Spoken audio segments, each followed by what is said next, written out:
I hope everybody had a killer week, and I want to end it with a quick recap of everything we discussed, which was a lot. We started this Monday with prefrontal cortex, the executive center, what makes a human. The executive function that comes from this area is really the mechanism by which the brain integrates and coordinates the operations of multiple neural systems to solve problems and achieve goals based on the ever-changing environment around us.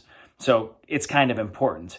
We also talked about what fires together, wires together, and how it's not only your executive center, but your prefrontal cortex controls all of your motor functions.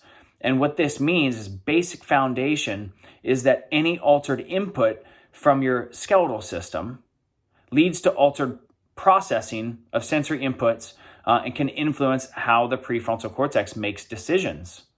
That is profound. Wednesday, we looked at and we watched a Jerry Maguire video, and sorry, some of you caught it over lunch, but Jerry was so engaged. He was completely oblivious to the world around him because he was doing what he loved to do. And this is more likely to happen when you deliver an adjustment. And every adjustment, you're helping patients achieve that level. You're helping them refine it. You're helping them see it just like Jerry. You help them spontaneously act. You help them strategically plan it and, of course, hold themselves accountable to that execution. So when people are on their mission, just like Jerry was, you don't even notice time. Wednesday afternoon, we brought in to play the amygdala and how the amygdala processes fearful and threatening stimuli. And of course, when you're in that state for too long, we all know what happens.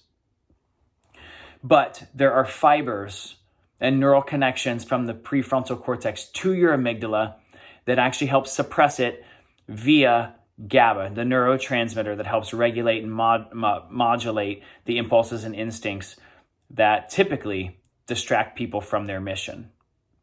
And to wrap it up, Thursday, we talked about when you're well adjusted and you move properly, that your prefrontal cortex is more likely to suppress the more primitive, baser emotions, panic, anxiety, indulgences, hungers, aggressions, addictions, whatever. It's more likely to suppress that when your patients are adjusted versus not adjusted. So whatever you do, make sure that you get adjusted today before you head into the weekend so that you can live by your highest values. You can spontaneously act towards doing something that you love to do. And before you do that, make sure you give everything to your patients so they can do that throughout this weekend as well. I hope you guys had a good week, good Friday. Have a great weekend. See you next week.